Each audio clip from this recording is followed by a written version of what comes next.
ఐఎన్పీ news కి స్వాగతం. నా పేరు వరుణ్. డాక్టర్ బిఆర్ అంబేద్కర్ కోనసీమ జిల్లా పి గన్నవరం నియోజకవర్గంలో వరద ప్రభావిత ప్రాంతాల్లో పర్యటించిన పి గన్నవరం ఎమ్మెల్యే గిడ్డి నారాయణ. ఈ సందర్భంగా ఎమ్మెల్యే మాట్లాడుతూ అసెంబ్లీ సమావేశాల వల్ల రాలేకపోయానని, అలాగే ఎప్పటికప్పుడు అధికారులు వరదలు వర్షాల వల్ల ఇబ్బందులు పడుతున్నారని, రైతులు సామాన్య ప్రజల కోసం వివరాలు తెలుసుకుంటూ ఉండేవాడినని గిడ్డి సత్యనారాయణ అన్నారు.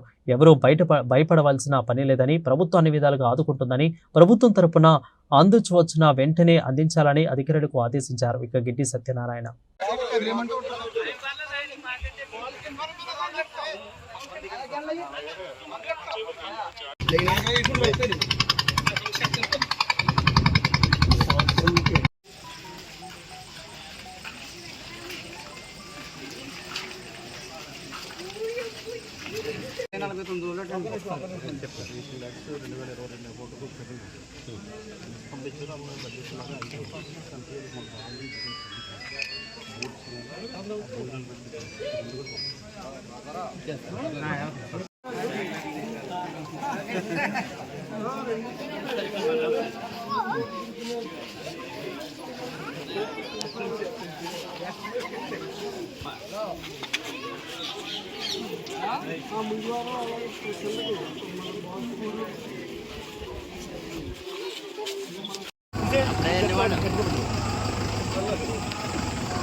వెళ్ళిపోదు సార్. ఎవరికి వెళ్తారు సార్?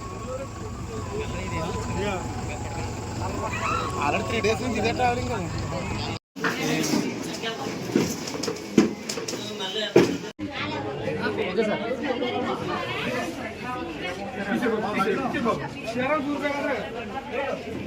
Suryaprakash okay sir.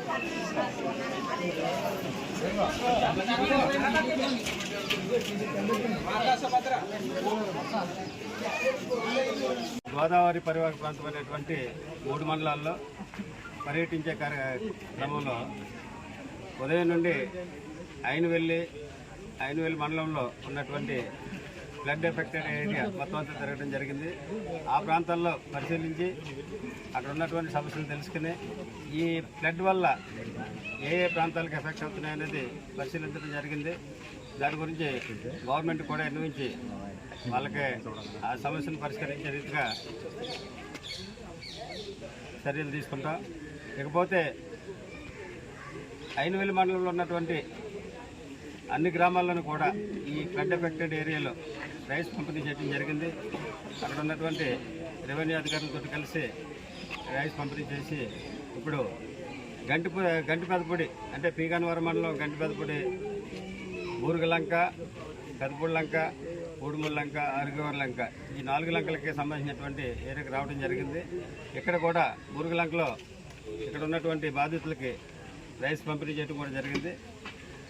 మరి ముఖ్యంగా చెప్పేది ఏంటంటే ఈ ఫ్లడ్ ఎఫెక్టెడ్ ఏరియాలో ఇప్పుడు ఉన్నటువంటి